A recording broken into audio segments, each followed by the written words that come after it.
Welcome to the BrainShape podcast, hosted by Dr. Andrea Wilkinson, a show where we cut through the noise of the ever-growing, ever-changing world of brain health. What works and what doesn't, what's fact and what's fiction. We look at tips, tools, and techniques backed up by real scientific studies to help you keep your brain healthy and hopefully have some fun along the way. Now, here's your host, Dr. Andrea Wilkinson. You're listening to the BrainShape podcast, episode number 8. There's a lot of research that's shown the benefits of Tai Chi to our physical bodies, including improvements in balance, fall reduction, increased muscle strength and flexibility. And there's also a lot of research that shows the mental benefits of Tai Chi, including to memory and higher level thinking. Today's guest takes us on a personal journey through her Taoist Tai Chi Arts practice and the impact that it's had on her life, not only physically and cognitively, but also through the volunteer work that she does with the organization, and the social benefits she experiences when she travels all around the province, the country, and the world to practice. She also talks about the meditative component of Taoist Tai Chi Arts, which I found particularly interesting. Today we're talking with Bonnie Steinman, a 69-year-old mother and grandmother. She's been practicing Taoist Tai Chi Arts for 35 years and volunteers in this organization by teaching, helping in the kitchen, as well as organizing and participating in classes. This talk with Bonnie gives a very personal and first-hand look at all of the benefits of practicing Taoist Tai Chi Arts. Here we go. Here's Bonnie Steinman. Hi, Bonnie. Thank you so much for joining me on the show today. You're welcome. So I was wondering if you could start off by telling the listeners a little bit about yourself and how it is that you got interested in Tai Chi or the specific type of Tai Chi that you practice.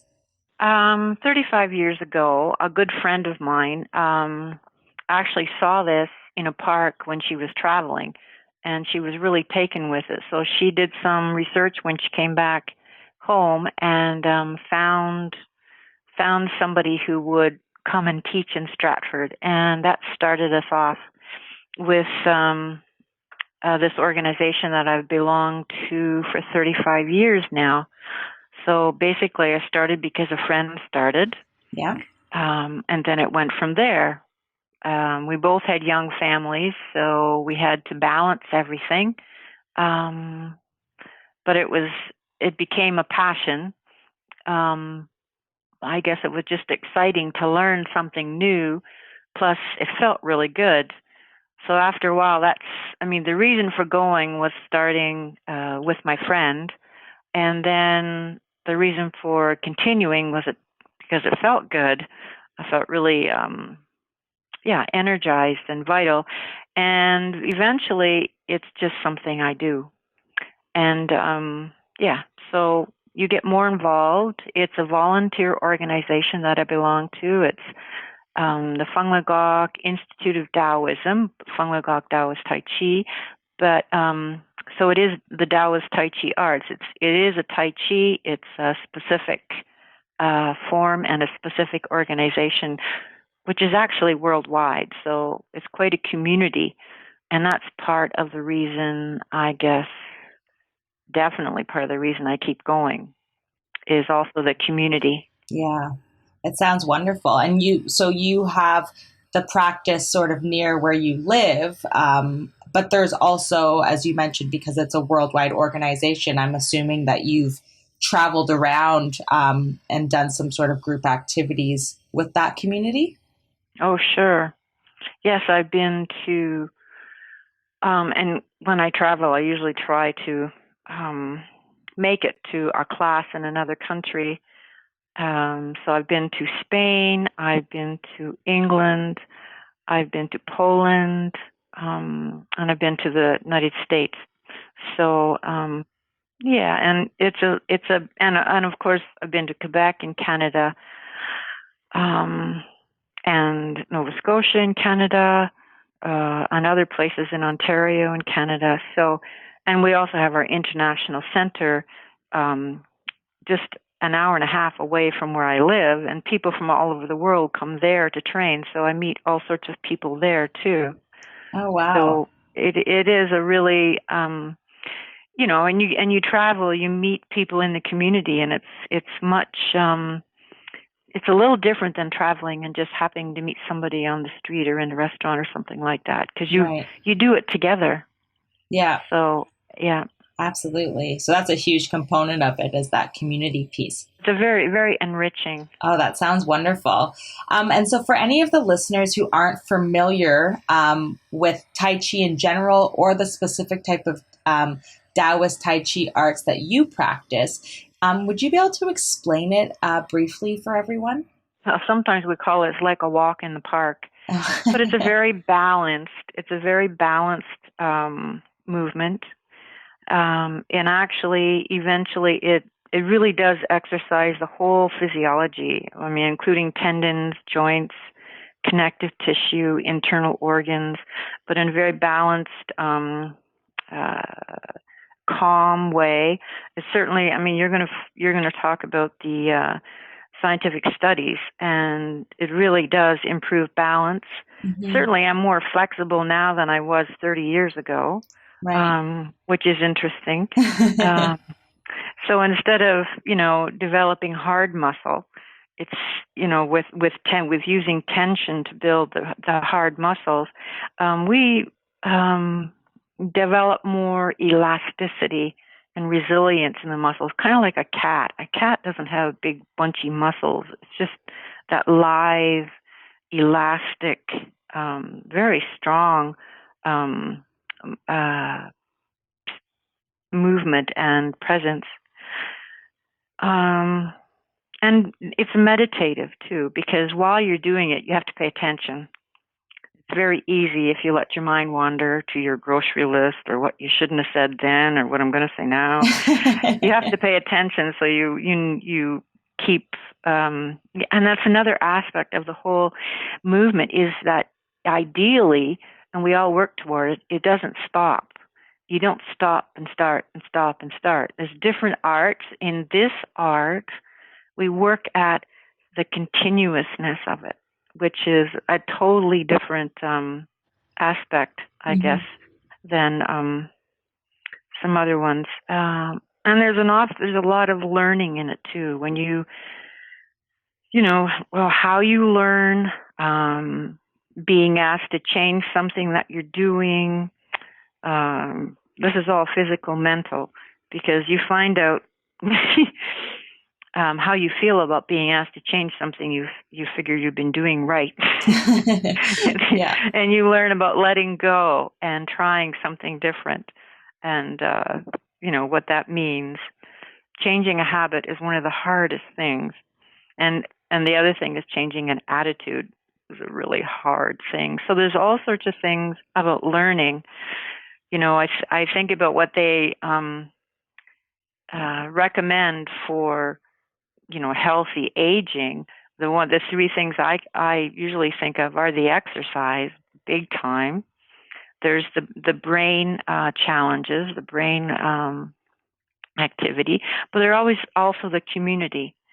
So as far as I'm concerned, this brings everything: the community, the brain activity. In that learning, you're learning something new, and it's not easy to learn sometimes.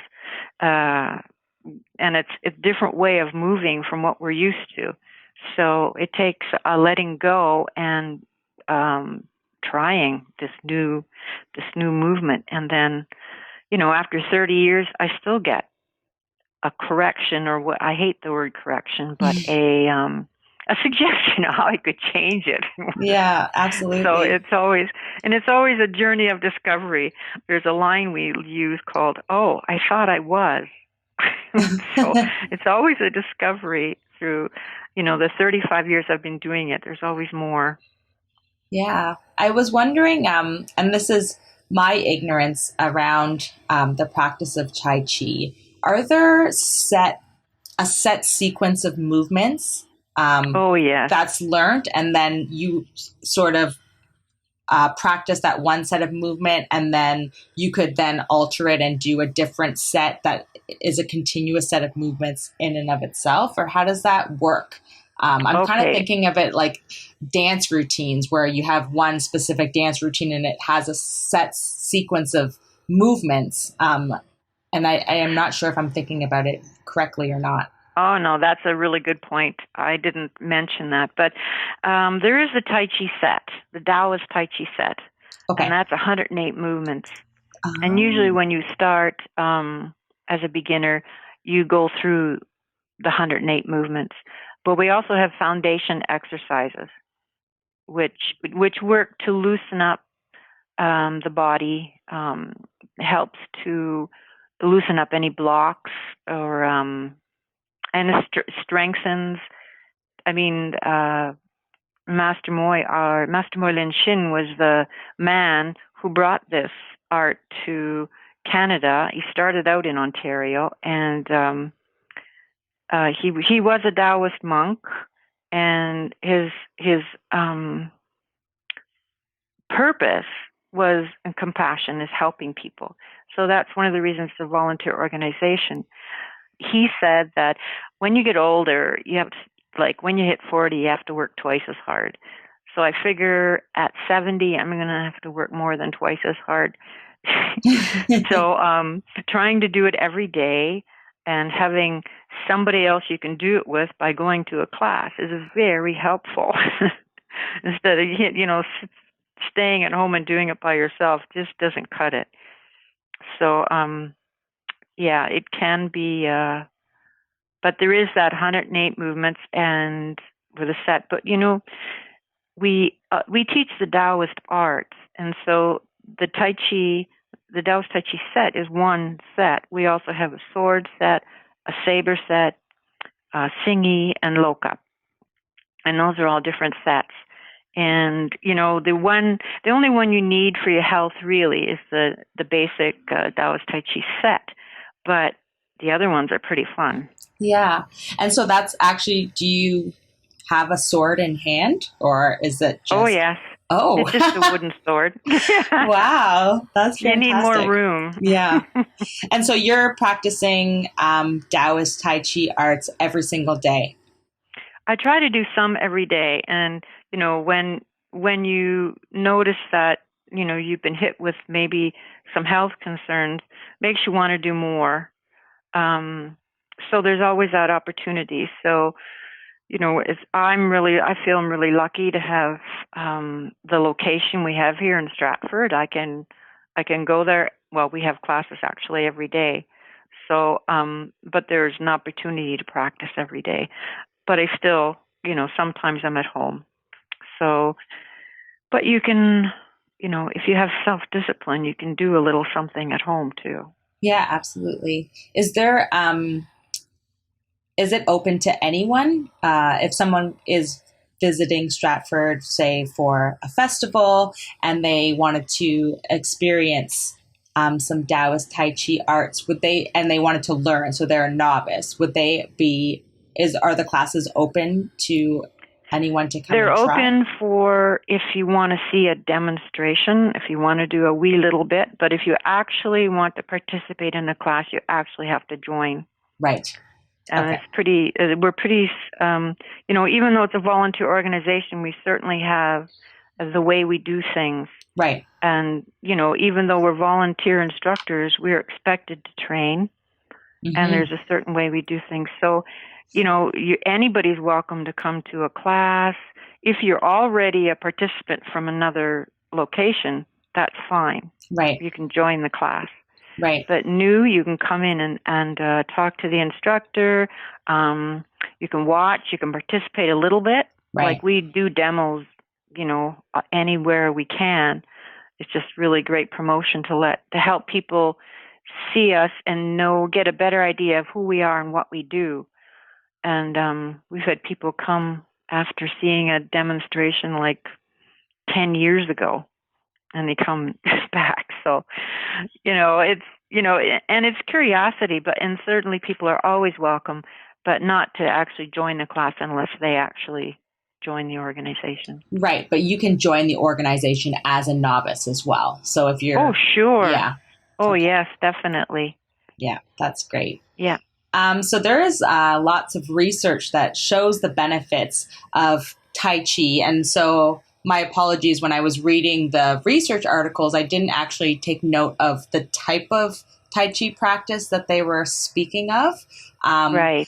But there's lots of research that talks about the benefits. There's a study by an author named Lee and her colleagues from 2005 that showed that individuals who practice Tai Chi for 6 months, so at a frequency of around 3 times per week, they showed a decrease in the number of falls that they experienced. They had lower risk of falling and reductions in the fear of falling as well. And they also saw that the group of individuals who practiced Tai Chi, they demonstrated improvements in balance as well as improved physical performance. And so these participants, I think it's important to note, before they actually underwent the Tai Chi intervention, they were physically inactive and they were age 70 and above. But we saw all those benefits for that specific group of individuals. There's another research study by Tsang and colleagues in their 2011 study where they saw that Tai Chi improved balance and again also reduced falls in older adults. Not only the physical benefits of Tai Chi, there's lots of research that talks about the cognitive or the mental ability improvements associated with Tai Chi. And so I'm not sure if it's because it's sort of this mind-body connection exercise, and I also all of the different moves that one has to know and then also to coordinate all of them together. So it makes sense that we would see these improvements in mental functions, but we saw from this research improvements in memory and better higher level thinking. And they also found that some individuals who practiced Tai Chi, they showed increases in something called the brain-derived neurotrophic factor. So this is a protein in our brains that's involved with the growth and survival of brain cells. So I thought that was really very cool finding. And then also some other benefits on the physical improvement side, including improved flexibility, better muscle strength, and improvements in endurance. And so there's such a wide grouping of research studies that have really come together and shown that there's a insurmountable amount of benefits associated with this Tai Chi practice. And so I'm wondering if you could maybe speak to the listeners a little bit about the benefits that you've noticed from your own experiences with the Taoist Tai Chi arts that you practice. When you live for a long time, you've been through many things, not uncommon to everybody else. Things happen. People, get sick, people die, accidents, all sorts of things. And I have to say that doing Taoist Tai Chi has gotten me through, through things like that without too much damage. It's not only the physical, but I mean, everything's connected, right? I mean, physical, mental, and so they both help each other. So if you can keep working, doing this kind of exercise, which tends to loosen you up, then that affects how you think, and it's certainly the meditative aspect of this calms the mind. It helps you think a little more clearly. I didn't mention one of the other Taoist arts is chanting and meditation. There's different forms of meditation, and this is Taoist meditation. But, even just doing the Taoist Tai Chi set is meditative, but there's also meditation. But there's also chanting, which is very physical, and that helped me amazingly through a lot of tense situations. So, I feel really, really good about that. I just also want to mention that it's not only for people who have no problems physically or mentally. You asked if it was for everybody. Young kids, they don't really need it. and they don't really have usually, I'm going to say this usually, the concentration to continue with it. So if there are really fairly young kids coming, they need to come with a parent or guardian. But other than that, anybody can come. We have people with MS, with Parkinson's, with arthritis, with many things that they're dealing with, frozen shoulders, and many things that they're dealing with. And this is not to say that this is a cure, but it certainly helps and improves quality of life. And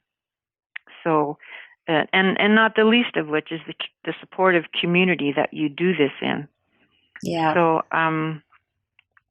it's for everybody, but usually young kids don't need it.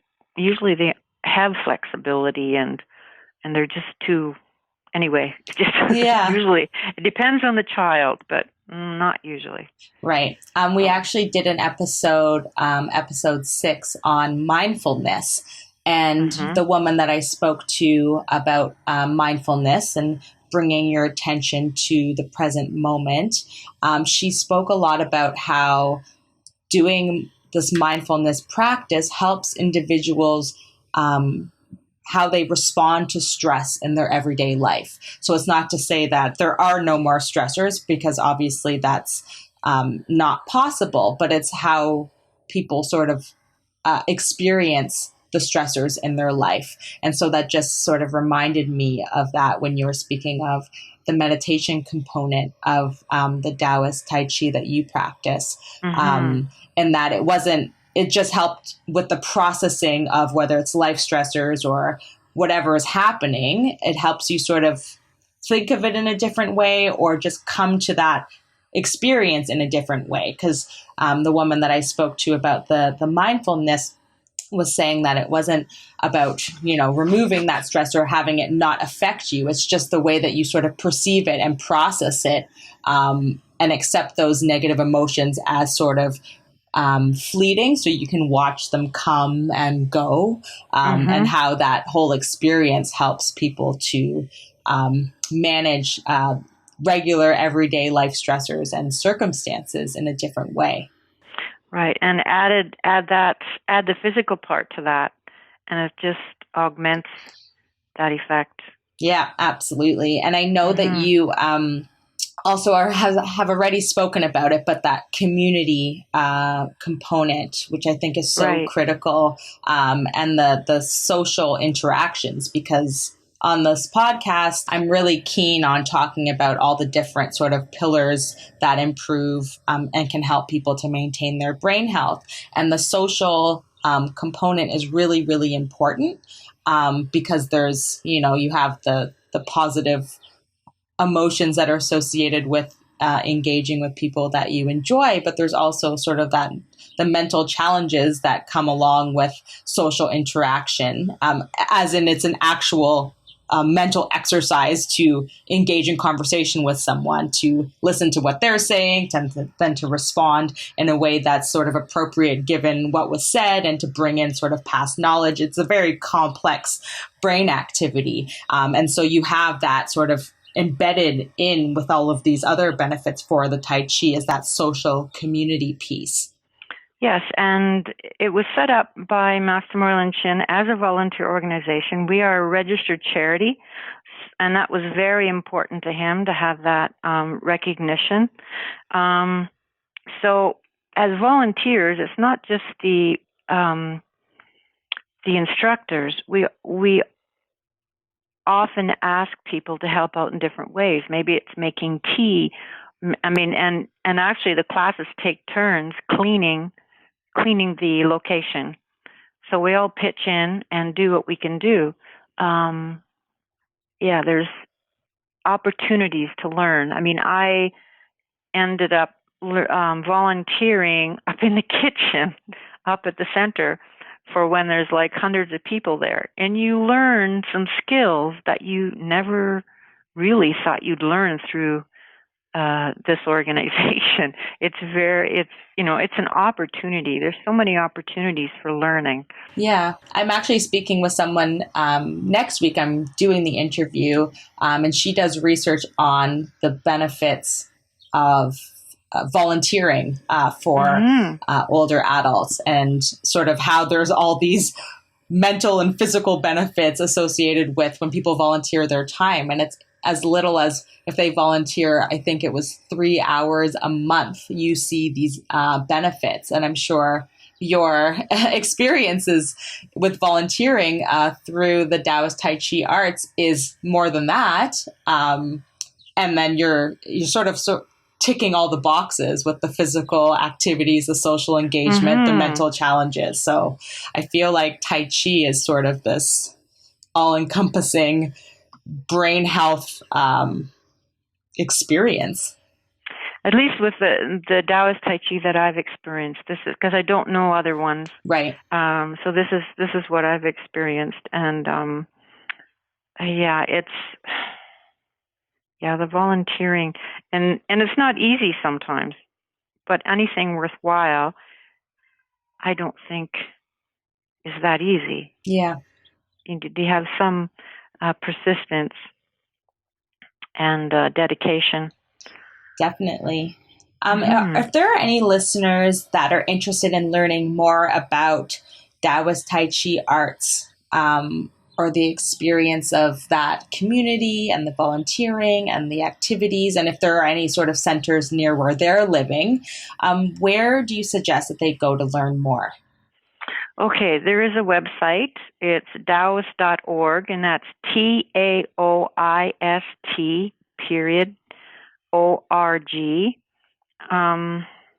That's the Canadian website.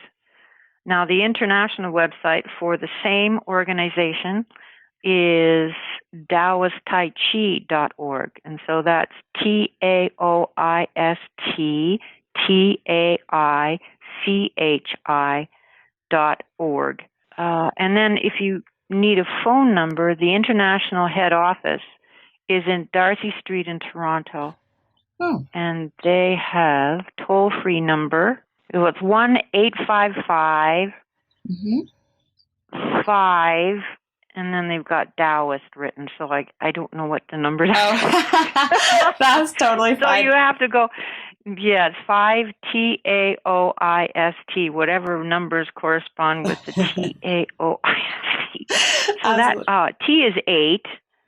No, it's okay. You know what? I will look it up, okay. And I'll put it in the show notes for everyone. But I mean, regardless, I think people can also figure it out on their own phones, but we won't do the mental exercise right now. Okay, good. This has been so wonderfully insightful, Bonnie. I can't thank you enough for taking the time to speak with us about your experiences and sharing with the listeners about all the benefits that you've experienced in your own life. I think that it's really been insightful for me in terms of thinking about Taoist Tai Chi Arts as sort of not just the physical benefits that are associated with this movement and exercise, but having that community and the volunteering experiences and the social activities as well. And then also that mindfulness component, which I wasn't even sort of considering before we had our chat. So I just wanted to thank you so much for your time and your insights. Well, thank you. Thank you for inviting me. And I want to say you're quite welcome to come. I was going to say there's an awareness day, which is the public is especially invited to come for Awareness Day up to the International Center near Orangeville, and that's on Saturday, May the 4th. Oh wow! And it's also a Mother's Day banquet, so it's a really nice time to be there. I also want to mention it's our 50th anniversary next year, so there's going to be mega celebration all over the world. 50 years since Master Moy started this in 1970. Wow, that's incredible. Yeah, so it's going to be a really big year, so you'll probably hear more about it. Oh, that's fantastic. Thank you for that. And I will be sure to get this episode published before May 4th so that everyone can go and experience that. Oh, yes. Thank you so much. Eat for free, see all the lions and dragons, and because we have, I guess they're called puppets in a way, but they're huge. Like, you know, our big dragon is like 50 meters long with, you know, different legs, the legs that people hold and carry and the other one's 20 meters long, and you know, they do spirals and all sorts of stuff. It's very fun. Wonderful. And is it a whole day event? Is that what happens on May 4th? It starts at 9 in the morning, and then you know, it's probably half a day. Yeah. To the day, but the Mother's Day banquet will be in the afternoon. So also welcome to come to that. Oh, it's going to be a big day. There'll be great. You know, lots of people there. Yeah. Well, it sounds very exciting, and this whole experience and opportunity to engage in that community and the benefits of this Taoist Tai Chi Arts. It's especially important for us to welcome people. So, you know, and take care of people when they come. And, you know, when we've invited politicians, which we feel is important, so that, you know, the government of the country knows who we are and what we do, we always look after them. So, and they're very impressed with that, because sometimes you go some places and people are sort of left on their own, and, you know, anyway. Yeah, exactly. But you have it's part of the culture. Yeah, to welcome visitors. people. Yeah. Mm-hmm. Oh, that's great. Because I do think that is sometimes a little bit of a barrier for individuals, especially when you think of a community that's been long-standing. I mean, you mentioned you guys have been around for 50 years. It's like, well, I can't go because I haven't been doing this before, and I don't want to sort of be an outsider in this, you know, really strongly well-knit community. But then to know that it's actually part of the culture to be very welcoming. Oh, yes. And to take care of people, actually. Yeah, that's fantastic. So thank you so much for enlightening me and enlightening all the listeners as well. It was very informative. So I just really appreciate it. And I appreciate you taking the time. Okay. Thank you, Andrea. Thanks, Bonnie. I'll talk to you later. Okay. Bye-bye. To learn more about Taoist Tai Chi Arts, you can visit their Canadian website at taoist.org or their international website at taoisttaichi.org. As Bonnie mentioned, their international head office is on Darcy Street in Toronto, and the number they listed on their website is 416-656-2110 if you want to call them and ask them any questions that you may have. I also wanted to remind you about the Public Awareness Day that Bonnie told us about, which will be taking place at the International Center near Orangeville on Saturday. This Saturday, May the 4th. I'll put all of the links on the show notes page on our website at www.brainshape.ca/episode 8. Thank you so much for tuning in. I hope that you found this episode insightful. I know that I learned so much about Taoist Tai Chi Arts and the tremendous value it brings to people's health and their lives. Don't forget to subscribe to the podcast so that you'll be notified every time we publish a new episode. And since we're a weekly show, I'll see you back here next week. I was so inspired by Bonnie's work through the Taoist Tai Chi Arts volunteer organization that next week we'll be taking an in-depth look at the specific benefits that volunteering can have on your health and your well-being. In the meantime, you can follow me on social media at BrainShapeTO and be sure to send me a message or comment on a post to let me know if there are any specific topics that you want me to cover on the podcast. Until next time, keep your brain in shape. I've had such a wonderful time hanging out with you.